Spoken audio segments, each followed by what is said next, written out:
नमस्कार, आप देख रहे हैं सलील संदेश और मैं हूं आपके साथ शालिनी। अब रुक करेंगे खबरों की ओर। प्रधानमंत्री नरेंद्र मोदी के 75वें जन्मदिन के अवसर पर मैहर के घंटाघर क्षेत्र में भव्य स्वच्छता अभियान का आयोजन किया गया। इस कार्यक्रम में आम नागरिकों के साथ साथ विधायक श्रीकांत चतुर्वेदी, कलेक्टर रानी बाटट, सीएमओ सुषमा मिश्रा, संतोष सोनी, जितेंद्र पांडे, रवि सराफ, दिलीप त्रिपाठी, सूर्य प्रकाश चौरसिया, पवन दुबे, अजीत प्रजापति, सफाई दरोगा छोटे सिंह, मनोज प्रजापति, इंद्रजीत सिंह और संजय जादवानी सहित अनेक गणमान्य उपस्थित रहे। अभियान के दौरान नगर वासियों ने स्वच्छता का संकल्प लिया और प्रधानमंत्री नरेंद्र मोदी के स्वच्छ भारत मिशन को सफल बनाने की अपील की। सृष्टि के शिल्पकार भगवान विश्वकर्मा की जयंती बागली नगर में बड़े उत्साह के साथ मनाई गई। विश्वकर्मा समाज के लोगों ने पूजन और हवन कर समारोह की शुरुआत की। वरिष्ठ समाजजनों ने युवाओं को भगवान विश्वकर्मा के जीवन और शिक्षाओं के बारे में महत्वपूर्ण बातें बताई। विश्वकर्मा समाज के लोग नाचते गाते हुए चल समारोह में शामिल हुए। नगर के प्रमुख मार्गों से होकर यह यात्रा कार्यक्रम स्थल पर पहुंची, जहां पूजन पाठ के बाद प्रसाद का वितरण किया गया और कार्यक्रम का समापन हुआ। बालाघाट में सहकारिता कर्मचारी ने हड़ताल रैली निकाली और जिला सहकारी केंद्रीय बैंक में सांकेतिक तालाबंदी की। इस दौरान मध्य प्रदेश सहकारी समिति कर्मचारी महासंघ के प्रदेश अध्यक्ष कुंवर बीएस चौहान और संगठन के पदाधिकारी मौजूद रहे। रैली के माध्यम से कर्मचारियों ने पहले बैंक सीईओ को ज्ञापन सौंपा और बाद में उपायुक्त कार्यालय पहुंचकर मुख्यमंत्री के नाम ज्ञापन सौंपा। इसके बाद कमला नेहरू भवन में सभा हुई, जहां प्रदेश अध्यक्ष चौहान ने कर्मचारियों की 3 सूत्रीय मांगों और हड़ताल की रूपरेखा पर चर्चा की। महासंघ की अपील पर प्रदेश के करीब 55,000 सहकारिता कर्मचारी 8 सितंबर से अनिश्चितकालीन कलमबंद हड़ताल पर हैं। कर्मचारियों का कहना है कि जब तक सरकार उनकी मांगे पूरी नहीं करती, आंदोलन जारी रहेगा। ये रैली जरूर भोपाल स्तर पर जो सहकारिता से जुड़े, चाहे आयुक्त सहकारिता हो, चाहे एपेक्स बैंक संचालक हों या पीएस सहकारिता हो या सहकारिता मंत्री हों, उन तक ये आवाज़ जरूर। आज जो बालाघाट में आक्रोश रैली निकाली गई, बैंक में तालाबंदी की गई, उपायुक्त सहकारिता की तालाबंदी की गई, इससे ज़रूर आज पूरे प्रदेश में आपके मीडिया के माध्यम से ये खबर जरूर जाएगी। और मेरे को ऐसा लग रहा है कि हमारा जो आंदोलन 8 सितंबर से चल रहा है और जो हमारी 3 सूत्री मांगे हैं, उनको बहुत जल्दी पूरा किया जाएगा। खबर भिंड से है, जहां कांग्रेस पार्टी ने लोकसभा में प्रतिपक्ष नेता राहुल गांधी के नेतृत्व में वोट चोरी के मुद्दे पर बड़ा आंदोलन छेड़ दिया। 15 सितंबर से 15 अक्टूबर तक चलने वाले इस राष्ट्रव्यापी अभियान के तहत 5 करोड़ हस्ताक्षर जुटाकर उन्हें भारत निर्वाचन आयोग और राष्ट्रपति को सौंपा जाएगा। भिंड में ग्रामीण कांग्रेस जिलाध्यक्ष रामबेस बघेल और शहर कांग्रेस अध्यक्ष धर्मेंद्र सिंह भदौरिया पिंकी के नेतृत्व में अभियान तेजी से चल रहा है। हर जिले में 1 लाख हस्ताक्षर का लक्ष्य रखा गया है और गांव-गांव, शहर-शहर जाकर कांग्रेस कार्यकर्ता आमजन से हस्ताक्षर करवा रहे हैं। अभी हमारी कांग्रेस ने वोट चोर गद्दी छोड़ हस्ताक्षर अभियान 15 सितंबर से 15 अक्टूबर तक चलाना है। 1 लाख हस्ताक्षर अभियान चलाएंगे। इस हस्ताक्षर अभियान को हम बहुत जल्दी चालू करेंगे 20 तारीख के बाद, और इससे हम आम जनता को जोड़ेंगे, क्योंकि वोट चोर गद्दी छोड़ जो वोटों में हेरा फेरी हुई है, ये आज नारा आम जनता बच्चों तक की जबान पे आता है और उनको लगने लगा है जो सरकार बनी है, चाहे मध्य प्रदेश बनी हो या महाराष्ट्र बनी हो या हरियाणा बनी हो या केंद्र बनी हो, ये कहीं न कहीं बेईमानी की सरकार है। जनताओं की भावनाओं से खेल के उनके वोट को चोरी करके ये सरकार बनाई है। भिंड में कलेक्टर संजीव श्रीवास्तव ने नवीन कृषि उपज मंडी का दौरा कर खाद वितरण व्यवस्था की समीक्षा की। उन्होंने अधिकारियों को निर्देश दिए कि किसानों को खाद लेने में किसी प्रकार की परेशानी न हो और पर्ची वितरण प्रक्रिया पारदर्शी व तेज हो। निरीक्षण के दौरान कलेक्टर ने किसानों से सीधा संवाद कर भरोसा दिलाया कि जिले में खाद की पर्याप्त व्यवस्था है। उन्होंने किसानों को एपीएस और एनपीके जैसे वैकल्पिक खाद के उपयोग के लिए भी प्रेरित किया। भिंड जिला चिकित्सालय में आयोजित स्वच्छता अभियान कार्यक्रम में सांसद संध्या राय, भाजपा जिला अध्यक्ष देवेंद्र सिंह नरवरिया और कलेक्टर संजीव श्रीवास्तव सहित जनप्रतिनिधियों ने श्रम दान कर साफ सफाई की। सांसद संध्या राय ने कहा कि स्वच्छता केवल नगर पालिका का काम नहीं बल्कि हर नागरिक की जिम्मेदारी है। उन्होंने सभी से घर, मोहल्ले और शहर को साफ रखने में सक्रिय भागीदारी की अपील की।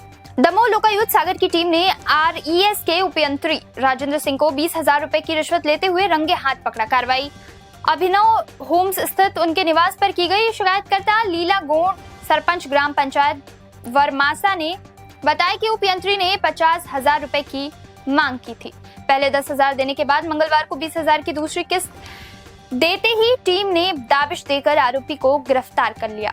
है कि हमसे सल किनायात के काम करवाने के लिए इंजीनियर साहब हैं हमारे बरमासा पंचायत के, तो हमने कुछ काम किए हैं, तो ये पैसे मांग रहे थे हमसे, तो फिर हमने इनके लिए 10,000 रुपया दिए।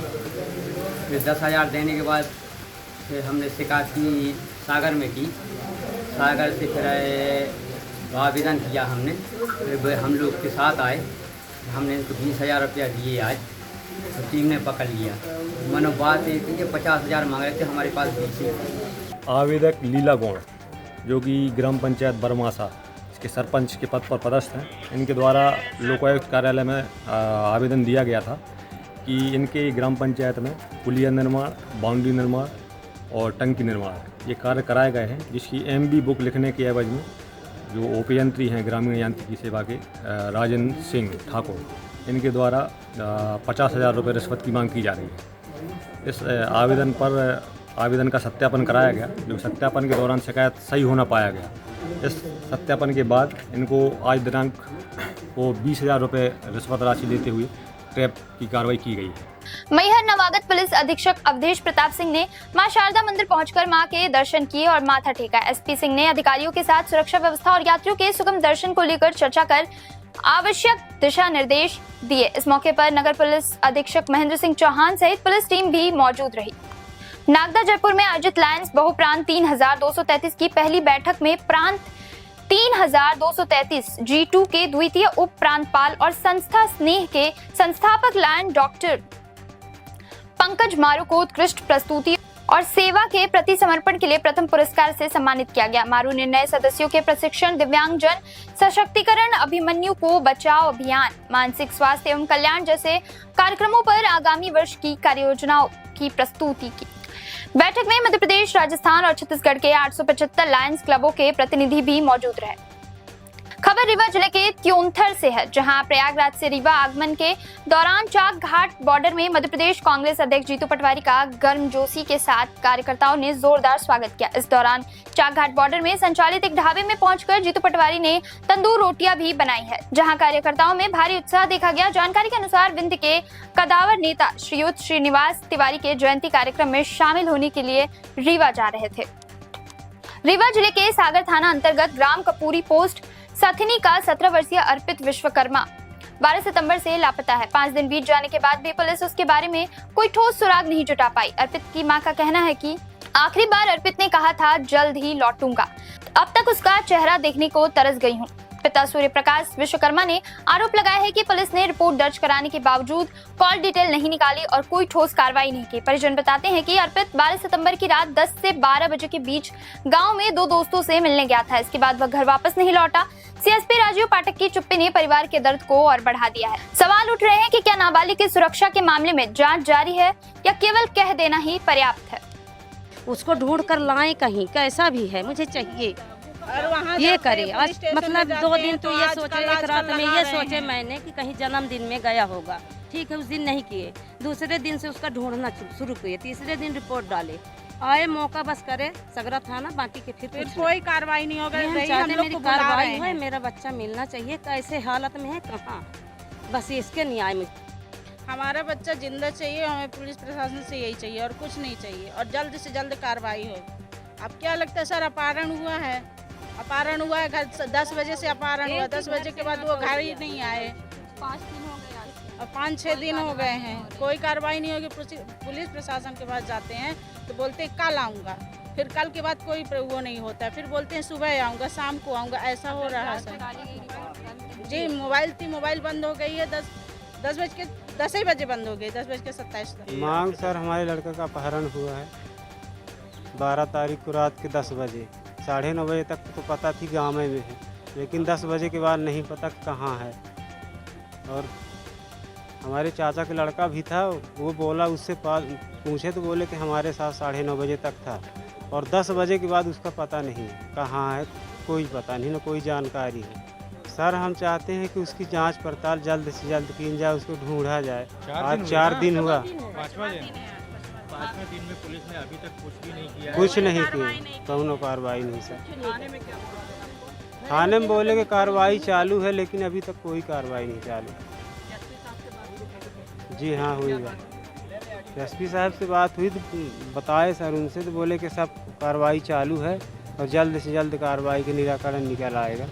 देखिए, हमारे विश्वकर्मा परिवार का बच्चा जो है 12 तारीख से लापता है और 12 तारीख लापता होने के बाद सगरा थाने में शिकायत दर्ज की जाती है और आज दिनांक तक कोई भी कार्रवाई उस पर नहीं होती है। ना उस बच्चे का जो है कॉल डिटेल निकलवाई जाती है, ना जिन पे संदेह है उनसे कोई पूछताछ की जाती है। बड़े दुर्भाग्य की बात है, पुलिस जिस तरह से निष्क्रिय है। बड़ी उम्मीद है कि जो ज़िले के नए कप्तान आए हैं कुछ ऐसी कार्रवाई करेंगे, कुछ ऐसा करेंगे कि पुलिस प्रशासन का जो रवैया है वो उसमें चेंज आएगा और जो गुमा बच्चा है वो जल्द से जल्द मिल सके परिजनों को। मध्य प्रदेश के उप मुख्यमंत्री राजेंद्र शुक्ला उज्जैन पहुंचे और बाबा महाकाल के दर्शन किए। उन्होंने शयन आरती में भी भाग लिया और मंदिर में पूजा अर्चना कर आशीर्वाद प्राप्त किए। दर्शन और आरती के बाद मंदिर समिति के ओर से सहायक प्रशासक मूलचंद जूनवाल ने श्री शुक्ल का सम्मान किया। इस दौरान उन्होंने कहा कि बाबा महाकाल सबका कल्याण करे और सभी की कामनाएं पूरी हो। आज बाबा महाकाल के शयन आरती में शामिल होने का सौभाग्य मिला है। हम सब इसको बाबा महाकाल की कृपा मानते हैं। उनकी कृपा से सभी सुखी हो, सभी निरोगी हो, सभी का कल्याण हो, ऐसे बाबा महाकाल से प्रार्थना है। जयपुर के महेंद्रगढ़ जिले में एक कलयुगी बेटे ने वाईफाई विवाद के बाद अपनी मां संतोष सिंह को डंडे और घूंसे से पीट कर मार डाला। घटना का वीडियो तेजी से वायरल हो गया।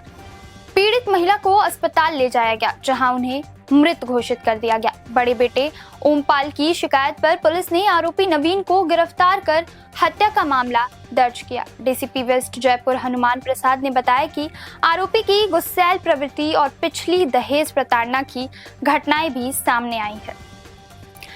आज के खबरों में बस इतना ही। बने रहिए सलील संदेश के साथ।